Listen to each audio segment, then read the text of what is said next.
కార్మిక శాఖ కమిషనర్తో RTC JAC చర్చలకు సిద్ధమైంది. తమ డిమాండ్లు నెరవేర్చకుంటే సమ్మెకెళ్లే యోచనలో ఉంది. దీనికి సంబంధించిన మరింత సమాచారం మా ప్రతినిధి శ్రీపతి శ్రీనివాస్ అందిస్తారు.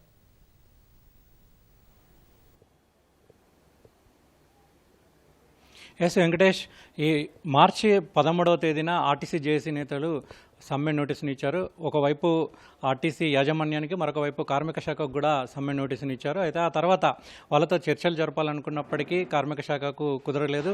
మార్చి 20వ తేదీన చర్చలు జరపాలని నిర్ణయించింది. అయితే ఆ సమయంలో వాళ్ళకైతే అందుబాటులో లేకపోవడంతో చర్చలు జరగలేదు.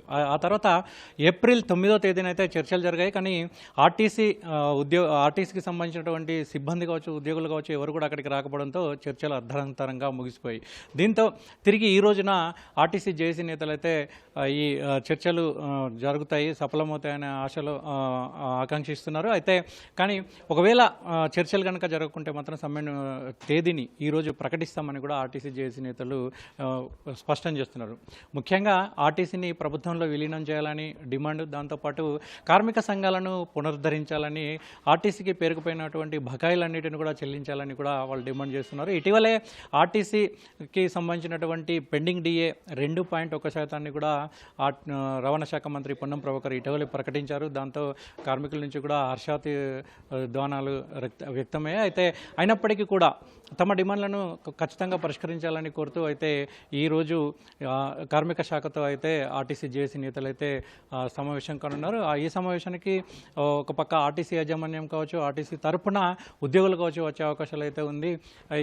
ఇప్పుడే ఈ క్షణంలోనే ఈరోజు సాయంత్రం 4 గంటలకైతే ఈ చర్చలు జరిగే అవకాశాలు అయితే కనబడుతున్నాయి. ముఖ్యంగా వాళ్ళ డిమాండ్లు ఏవైతే నెరవేర్చకుంటే ఖచ్చితంగా సమ్మె తేదీని ప్రకటిస్తాం, సమస్యను మోగిస్తామని కూడా ఆర్టీసీ జేఏసీ నేతలు చెప్తున్నారు. ముఖ్యంగా ఒకవైపు ఎంప్లాయీస్ యూనియన్ కావచ్చు, మరొకవైపు తెలంగాణ మజ్దూర్ యూనియన్ కావచ్చు, staff and workers federation union కావచ్చు, వీళ్ళంతా కలిసి దాదాపు 10-12 సంఘాలన్నీ కలిపి కూడా ఒక జేఏసీగా ఏర్పడ్డాయి. వాళ్ళంతా కూడా మూకుమ్మడిగా ఒకతాటిగా ఇచ్చి నిల్చున్నాయి. ఇంతకు ముందే గతంలో కూడా అనేక ఆందోళనలు చేపట్టాయి, బస్ భవన్ ముట్టడించాయి, అంతకుముందు ఇందిరా పార్క్ దగ్గర ధర్నా చేశాయి, ఆ తర్వాత రవాణా శాఖ మంత్రికి మెమోరాండం సమర్పించాయి. అదేవిధంగా ఆర్టీసీ ఎండీ నాగిరెడ్డికి కూడా ఈ సమ్మె నోటీసును కూడా ఇచ్చాయి.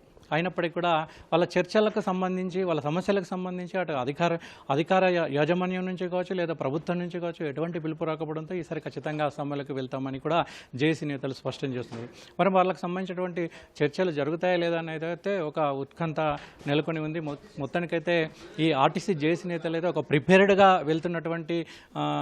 వెళ్తున్నాము అని కూడా వాళ్ళు చెప్తున్నారు. ముఖ్యంగా ఈరోజు ఉదయం పూట ఉద్యోగులు డ్యూటీ ముగించుకున్న వాళ్ళంతా కూడా ఖచ్చితంగా ఈ సమ్మె నోటీసుకు సంబంధించి సమ్మె చర్చలకు కావచ్చు, దీనికి సంబంధించి ఖచ్చితంగా హాజరు కావాలని చెప్తున్నారు. అదేవిధంగా 2 గంటలకు అంటే మధ్యాహ్నం సమయంలో డ్యూటీకి వెళ్ళే వాళ్ళు కావచ్చు, లేదంటే సెలవుల్లో ఉన్న వాళ్ళు కావచ్చు పెద్ద ఎత్తున ఈ చర్చలకు రావాలని, ఎందుకంటే ఈరోజే ఖచ్చితంగా సమ్మె తేదీని ప్రకటిస్తామని కూడా ఆర్టీసీ జేఏసీ నేతలు అయితే చెప్తున్నారు.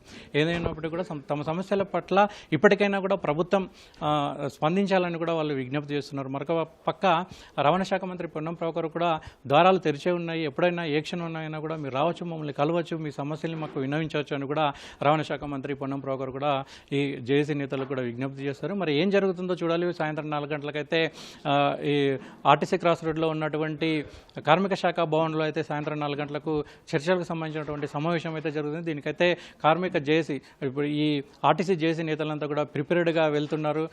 ఏ క్షణమైనా సరే చర్చలకు సంబంధించి విఫలం అనే మాట వినబడితే ఖచ్చితంగా సమస్యలను మోగిస్తామని కూడా వాళ్ళు ఏకకంఠంగా చెప్తున్నారు. మరి ఏం జరుగుతుందో సాయంత్రం 4 గంటలకైతే తెలిసింది.